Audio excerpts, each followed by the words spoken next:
मैं सबसे पहले ये अवगत कराना चाहती हूँ कि मैं इतना सुबह 10:30 बजे मीडिया में क्यों आई हूँ। वैसे आप लोगों को ये मालूम है कि हाथरस की घटना के बाद मुझे ऐसा लग रहा था कि शायद यूपी में बीजेपी की सरकार कुछ हरकत में आएगी और यूपी में जो मन चले लोग हैं, जो बहन बेटियों का उत्पीड़न कर रहे हैं, महिलाओं का उत्पीड़न कर रहे हैं, तो उन पर ये सरकार जरूर अंकुश लगाएगी। लेकिन ऐसा नहीं हुआ। बड़े दुख के साथ कहना पड़ता है कि जब मैं आज सुबह उठी और मैंने न्यूज़ वगैरह देखा तो मुझे मालूम हुआ कि हाथरस की तरह ही तो बलरामपुर जिले में भी एक दलित छात्रा के साथ लगभग ऐसी ही घटना घटी और उसकी मौत भी हो चुकी है, जो अति दुखद है, अति निंदनीय है। तो कहने का तात्पर्य यह है कि उत्तर प्रदेश में वर्तमान भाजपा सरकार में तो कानून का नहीं बल्कि गुंडों, बदमाशों, माफियाओं, बलात्कारियों एवं अन्य अराजक तत्वों का राज चल रहा है और यहां कानून व्यवस्था पूरी तरह से दम तोड़ चुकी है। खासकर इस सरकार में यहाँ की बहन बेटियां तो बिल्कुल भी सुरक्षित नहीं है। जैसा कि मैंने अभी आपको बताया कि मैं सोच रही थी कि हाथरस के बाद ये लोग हरकत में आएंगे, लेकिन नहीं आए। और बलरामपुर की घटना जब मैंने आज सुबह न्यूज़ में देखी तो मुझे झकझोर दिया। मुझे ऐसा लगा कि मुझे मीडिया में जाकर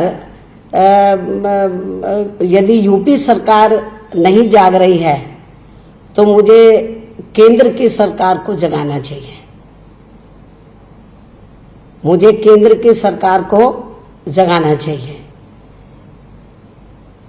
और उत्तर प्रदेश में आप लोगों को ये मालूम है कि जब से ये सरकार बनी है तो ये सरकार कानून व्यवस्था के नाम पर अब तक पता नहीं कितने फरमान जारी कर दिए हैं। इस सरकार ने आए दिन लोगों के मकान खूब तोड़े हैं, एनकाउंटर भी खूब किए हैं। अब इसमें कितनी सच्चाई है ये तो आने वाला समय बताएगा।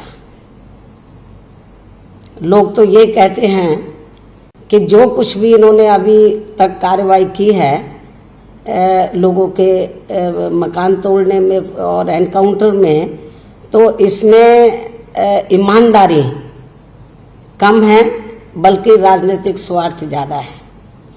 मेरे ख्याल ये बहुत ही ये नीचे किस्म की ये हरकत है।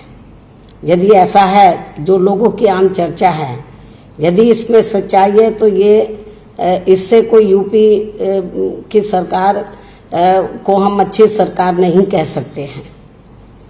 तो और ख़ास तौर से इस सरकार में वैसे तो सभी वर्ग के लोग दुखी हैं, विभिन्न क्षेत्रों में लोग दुखी हैं।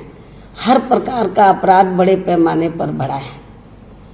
मैं हर किस्म का जो है क्राइम बढ़ा है, लेकिन जो हमारी बहन बेटियां हैं तो वो तो इस सरकार में बिल्कुल भी सेफ नहीं है, सुरक्षित नहीं है।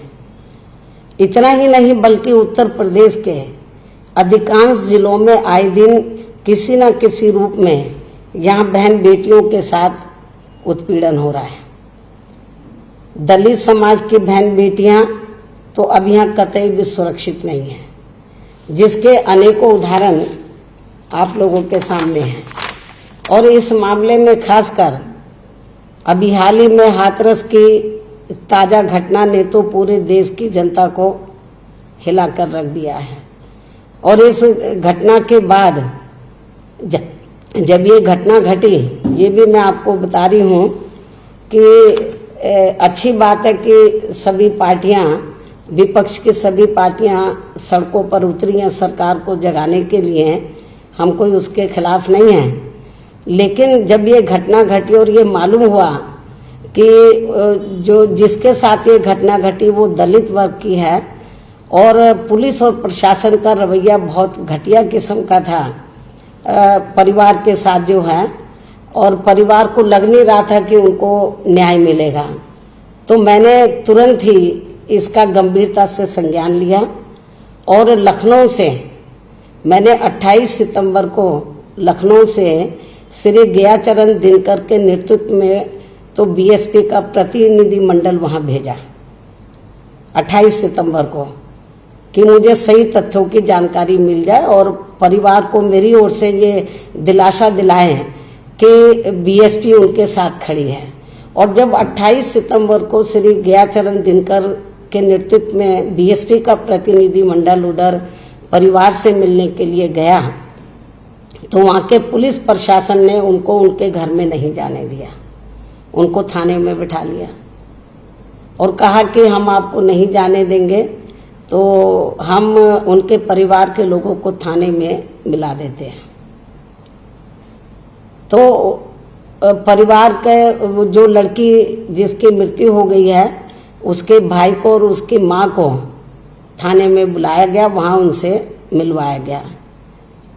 तो अब इससे आप अंदाजा लगा सकते हैं, और वहां के पुलिस कर्मी उनके सामने बैठे रहे कि ये कुछ और ना बता दे, बड़ी गंभीर बात है।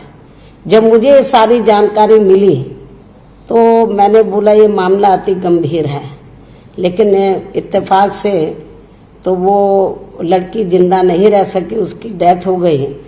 और इससे भी ज़्यादा दुख की बात यह है कि डेथ होने के बाद तो पुलिस प्रशासन ने उसके परिवार को उसकी डेड बॉडी नहीं सौंपी, और उनको सौंपने की बजाय देर रात में तो उसका दाह संस्कार पुलिस प्रशासन ने खुद करा दिया और उनको परिवार के लोगों को वहां मौके पे नहीं पहुंचने दिया, उनके अंतिम दर्शन नहीं करने दिए।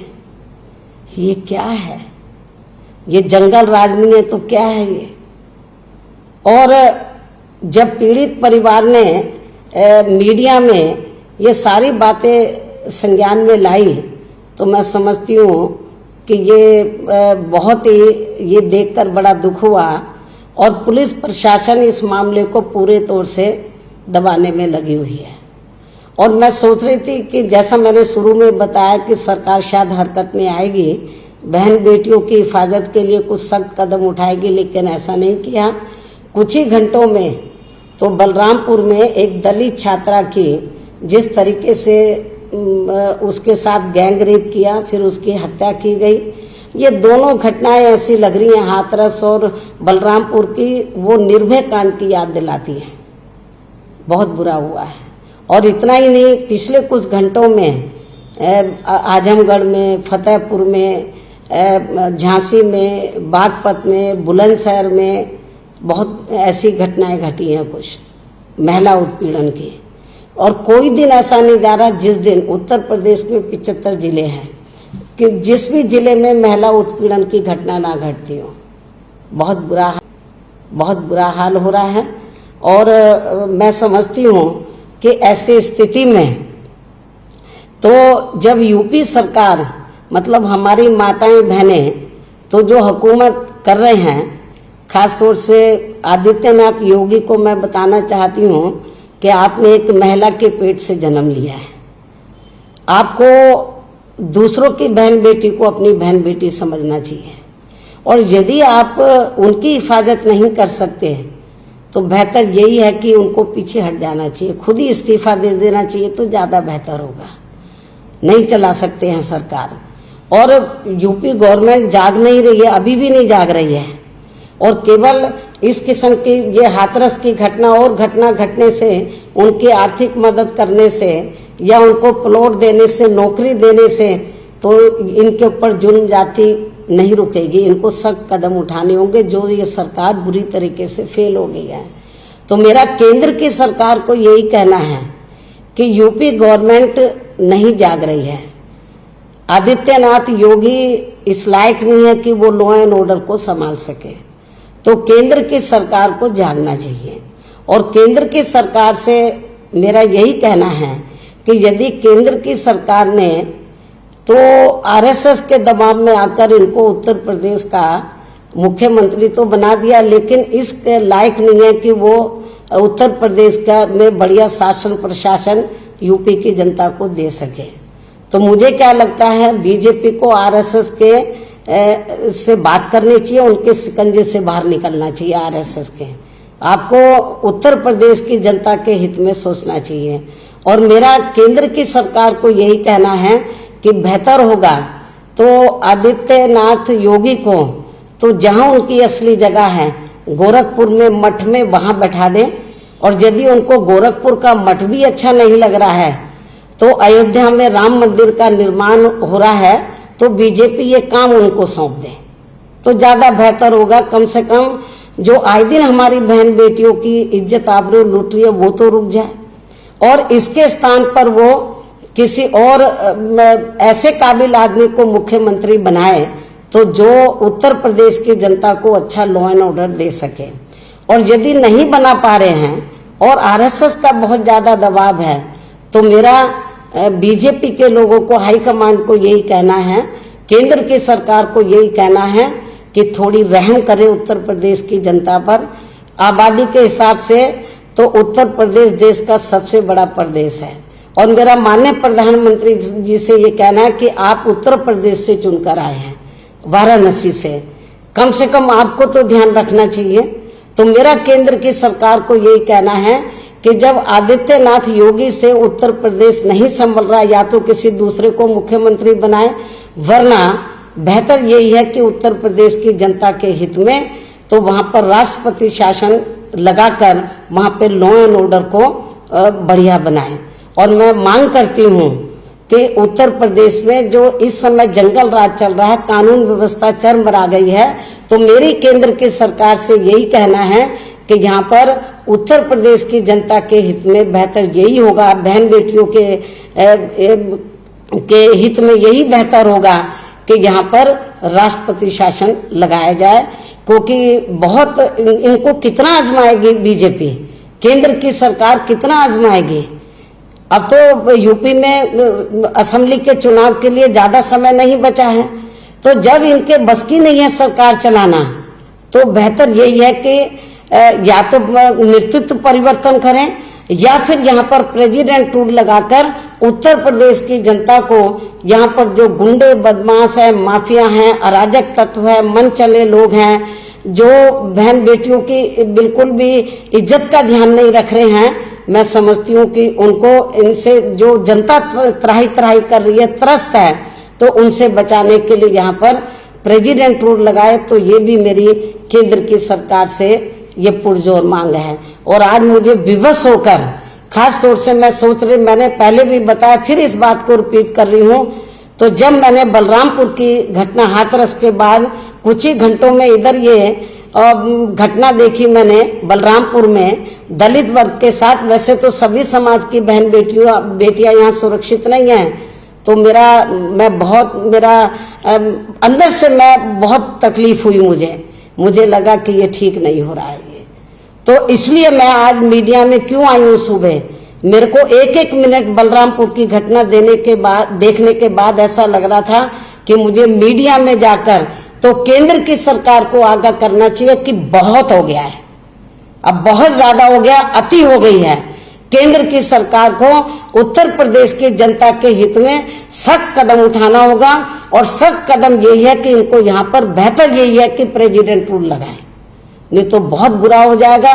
जनता बिल्कुल माफ नहीं करेगी और इसका जो बुरा असर है पूरे देश पर पड़ेगा। और मुझे पूरी उम्मीद है कि केंद्र की सरकार तो मेरी जो खास तौर से लॉ एंड ऑर्डर को लेकर और बहन बेटियों को लेकर जो मेरे दिल की भावना है उनकी कदर करते हुए तो मेरे ख्याल ये कदम केंद्र की सरकार को जरूर उठाना चाहिए।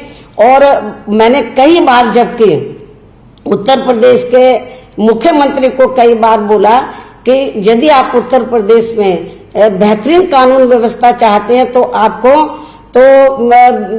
जो है बिना हिचकिचाहट के, तो यूपी में जो बीएसपी की 4 बार सरकार रही है बीएसपी के नेतृत्व में, मैंने किस तरीके से गुंडों, बदमाशों और माफियाओं को, तो उनको मैंने उनके खिलाफ सख्त कार्रवाई की, राजनीतिक द्वेष की भावना से नहीं, और बहन बेटियों की इज्जत की मैंने हिफाजत की। और इस मामले में मैंने दलगत राजनीति से ऊपर उठकर यदि मुझे लगा कि हमारी पार्टी के आदमी ने भी गलत काम किया तो उसको भी मैंने जेल की सलाखों के पीछे भेजा है। तो इसलिए मेरा यही कहना है, मैंने शुरू में कहा था कि इसमें कोई आपको हिचकिचाहट नहीं करना चाहिए। यदि आपको मेरी सरकार ने जो सख्त कदम उठाए थे उसकी नकल कर लेते, 50% भी कर लेते तो मेरे ख्याल लॉ एंड ऑर्डर सुधर जाता, लेकिन ऐसा नहीं किया और बहुत बुरा हुआ है। आए दिन फरमान जारी होते रहते हैं, नए नए कानून बनते रहते हैं लॉ एंड ऑर्डर को लेकर, लेकिन कुछ नहीं हो रहा है जमीन के ऊपर। तो मेरा यही कहना है कि अब अति हो चुकी है। अब मुझे पूरा भरोसा हो गया है, 99 नहीं 100% पूरा भरोसा हो गया है कि वर्तमान में उत्तर प्रदेश के जो मुख्यमंत्री है तो ये यूपी की सरकार को चलाने में सक्षम नहीं है। तो बेहतर यही है कि आप या तो नेतृत्व परिवर्तन करें, और यदि आप नहीं कर पा रहे हैं तो यहाँ पर प्रेसिडेंट रूल लगाए, कम से कम उत्तर प्रदेश की जनता के ऊपर रहम करें, यही मेरी अपील है। धन्यवाद। नमस्कार, मैं हूं मानक गुप्ता। अगर आपको हमारा ये वीडियो पसंद आया हो तो इसे लाइक और शेयर जरूर करें, और हाँ, हमें सब्सक्राइब और फॉलो करना ना भूलें ताकि आप देश और दुनिया की कोई खबर मिस ना करें। तो जुड़े रहिए हमारे साथ और देखते रहिए न्यूज़ 24।